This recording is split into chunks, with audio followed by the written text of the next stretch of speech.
Ya Syafi ya Syafi la shifa illa shifa syufa'an al-ibadu sadaman ala alam al-kafi ya wafi irfa'an kulla ta'atum syadid wa kullu minal hakim wal hadith wal marad syadid wal jishil hadith wal hakim nuran nuri wa izzan min izzat wa nasran min izzat wa ba'an al-ayat ata'an ata'an iradatan murasatan kajidan dari kiyadal jalal wal ikram wa mawasir idham as'aluka an takfir wa min syarri kulli kitab minka Allah khalibul akbar wa sallallahu ala sayyidina Muhammadin wa ala alihi wa sallam zakal fatihah.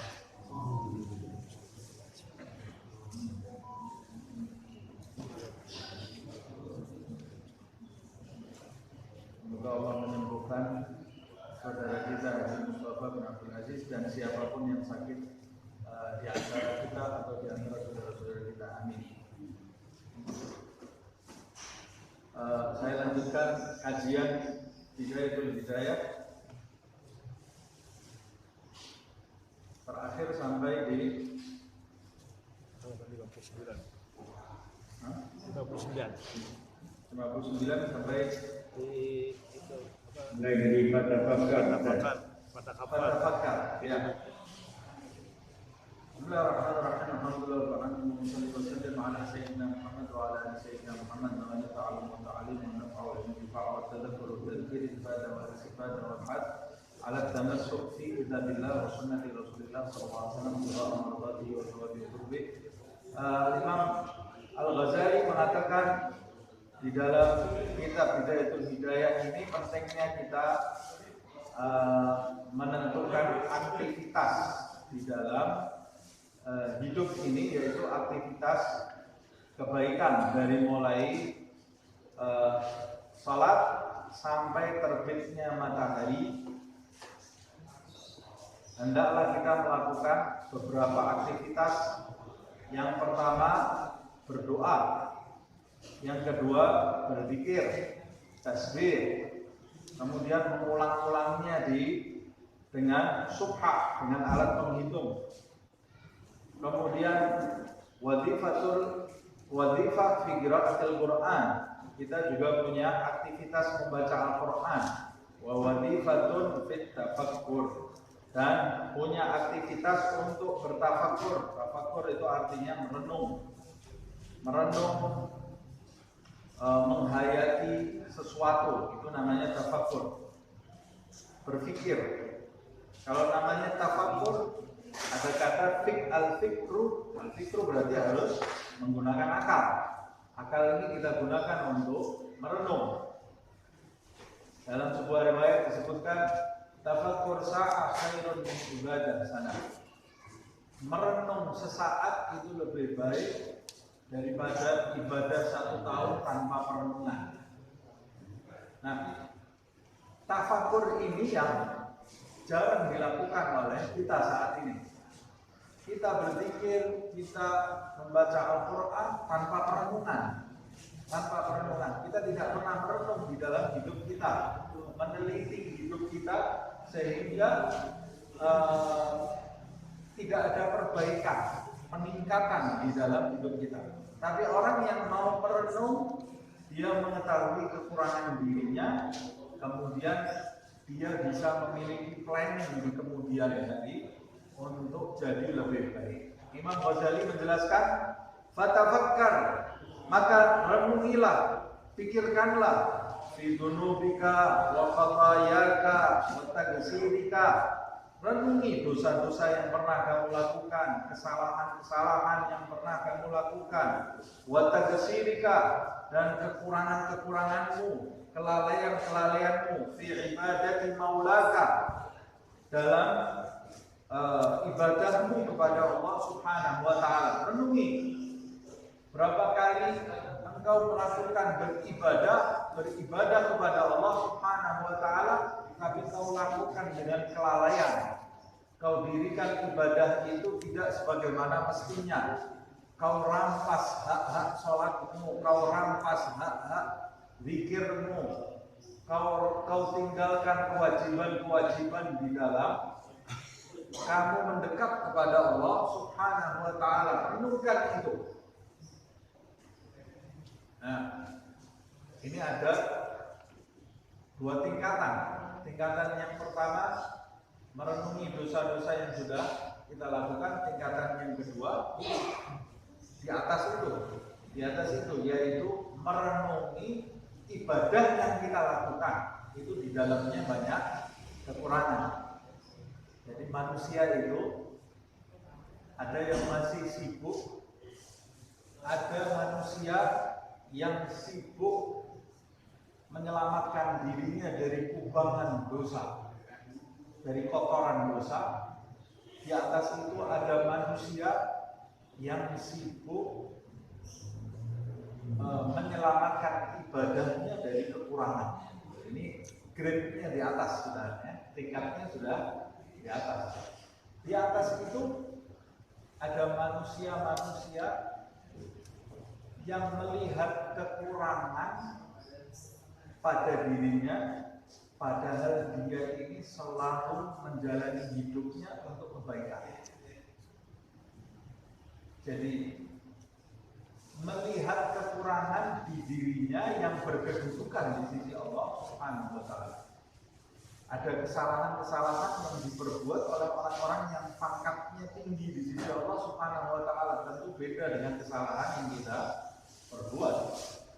Makanya kalau mau meningkat kualitas kita, harus meningkat grade kita di sisi Allah. Nanti kesalahan yang kita perbuat itu bukan kesalahan rendahan, bukan kesalahan yang di bawah. Kesalahan yang di bawah, yang paling bawah itu zina, tidak bisa menjaga mata, riba, itu kesalahan yang paling rendah. Nah, kesalahan tingkat orang yang masih TK di bawah itu ya, yang masih di bawah. Nah, di atas itu kesalahan orang yang sudah sibuk menangisi kesalahannya karena dia merasa sholatnya tidak khusyuk, karena dia merasa sholatnya tidak tumakninah. Dia menangisi kesalahan, tapi kesalahannya beda jauh dengan kesalahan yang di bawah. Di atas itu kesalahan-kesalahan orang-orang besar. Nah, kesalahan orang-orang besar ini kadang kita yang di bawah tidak tahu. Kita lihat ada seorang kekasih Allah, waliullah, duduk menangis, ya Allah, ampuni aku ya Allah. Kita lihat ini salah orang ini apa, masih menangis? Apa dosa yang dilakukan orang ini? Karena dia tingkatannya sudah tinggi di sisi Allah Subhanahu wa Ta'ala. Itu sebabnya Nabi Muhammad saja setiap hari, kata Rasulullah SAW, innahu la yughadu fi khati hatta astaghfiru kulla yawmin sab'ina marratan wa fi riwayah mi'ata marrah. Sesungguhnya kadang-kadang terlintas di dalam hatiku sesuatu yang tak pantas pada kedudukannya sebagai seorang Rasul, sehingga aku beristighfar setiap harinya 70, dalam riwayat 100 kali. Apa itu yang tidak terlintas di dalam hati Nabi, yang oleh Nabi diistighfari? Kata sebagian ulama, yang tidak terlintas di hati, yang terlintas di hati Nabi, yang diistighfari oleh Nabi Muhammad itu, kalau diletakkan ke dalam diri kita, maka kita akan menganggap itu perbuatan baik yang terbaik yang pernah kita lakukan seumur hidup kita. Tapi di sisi Nabi itu diistighfari oleh Rasulullah SAW. Kita tidak tahu apa itu diistighfari oleh Rasulullah SAW. Kita kalau buka sejarahnya atau syair-syair munajat para kekasih Allah Subhanahu wa Ta'ala, kalau kita buka seperti syair Imam Abdullah bin Alawi Al-Haddad, isinya ya Allah istighfar, ampuni aku ya Allah, nangis, takut neraka. La ilaha illallah. Ini orang yang sudah tinggi kedudukannya masih menangis, masih takut.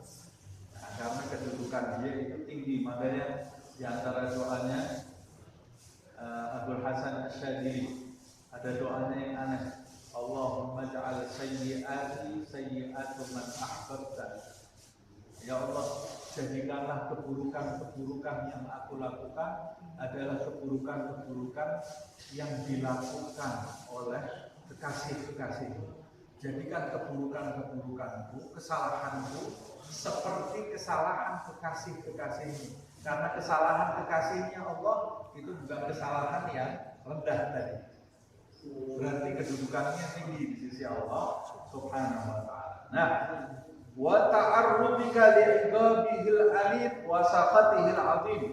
dan renungkan perbuatan-perbuatanmu yang memungkinkan kamu itu jatuh kepada hukuman Allah Subhanahu wa taala yang pedih, murkanya yang sangat besar. Renungkan di setiap hari ini ada berapa banyak kata yang keluar dari lisan kita, banyak perbuatan yang kita lakukan yang kita sadar atau tidak sadar itu bisa mengakibatkan kita mendapat murka, mendapat siksa Allah yang pedih, naudzubillah min dzalik. Kalau kita tidak pernah merenung, tidak ada perubahan di dalam hidup kita. Wa turattibu bi tadbirika awradaka fi jami' yaumika litatadarasa bihi ma farata min taksirika wa tataharraja bihi min at-ta'arrudi li safatillahi 'azza wa jalla fi yaumika. Kemudian susun planning, rencana, tertibkan planning di harimu, seluruh harimu, dari jam sekian sampai jam sekian, jam sekian sampai jam sekian. Tentukan planning hal-hal yang positif, hal-hal yang baik, hal-hal yang bisa mendatangkan ridha Allah Subhanahu wa taala, supaya kamu bisa menyusul, mengejar ketinggalan yang kamu lakukan di umurmu di masa yang lalu. Manfaatkan hari-hari berikutmu ini. Setiap harinya kamu punya planning hal-hal yang positif yang bisa mendatangkan ridha Allah di sisa umur kamu, supaya kekurangan-kekurangan kamu di masa lalu bisa kamu kejar. Manfaatkan sisa umur kamu dan supaya dapat menghalangi diri kamu, mencegah diri kamu dari jatuh ke tempat-tempat yang bisa mendatangkan murka Allah Subhanahu wa taala di hari yang kamu lalui. Saya mendengarkan dari guru saya sendiri, siapa yang menjaga 4 waktu di setiap harinya, maka akan terkejar kekurangan-kekurangan dia di masa lalu. Yaitu menjaga 4 waktu ini, menggunakannya untuk hal-hal yang positif, hal-hal yang bisa mendatangkan ridha Allah Subhanahu wa taala. Yang pertama adalah sesaat sebelum adzan subuh, setengah jam atau 1 jam sebelum adzan subuh, bangun, gunakan untuk hal-hal yang positif. Waktu yang kedua adalah dari mulai setelah sholat subuh sampai terbit isyraq, gunakan untuk hal-hal yang positif. Waktu yang ketiga adalah sebelum tenggelamnya matahari, sebelum adzan maghrib, setengah jam atau 1 jam sebelum adzan maghrib kita sudah siap duduk berzikir. Nah, ini paling susah nih. Biasanya sebelum adzan maghrib acara TV bagus-bagus. Atau biasanya waktu sebelum maghrib itu paling enak gosip, paling enak kita duduk sama keluarga minum teh sambil gosip sana sini. Nah itu waktu sebelum maghrib itu gunakan untuk hal-hal yang baik, untuk zikir, baca Al-Quran, menuntut ilmu. Nah biasanya kalau orang-orang tua kita sebelum maghrib itu setelah asar sampai sebelum maghrib dia gunakan untuk rauhah. Rauhah itu membaca kitab-kitab para salaf.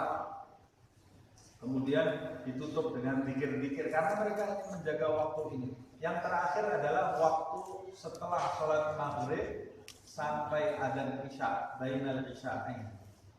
Kata guru saya, Syekh Umar bin Salim Hafid, gurunya Ustaz Hasan juga ya, dan guru kita semua insyaallah. Dia mengatakan siapa yang menjaga 4 hal ini, 4 waktu ini dengan hal-hal yang positif, maka Allah Subhanahu wa taala akan menutup segala kekurangannya di masa lalu. Nah, mulai dari 4 waktu ini. Jangan sampai 4 waktu ini lewat kita lakukan hal-hal yang tidak baik atau sia-sia. Kemudian nanti setelah itu baru ditambah target berikutnya. Saya kira sampai di sini, insya Allah nanti kita lanjutkan di pertemuan yang akan datang.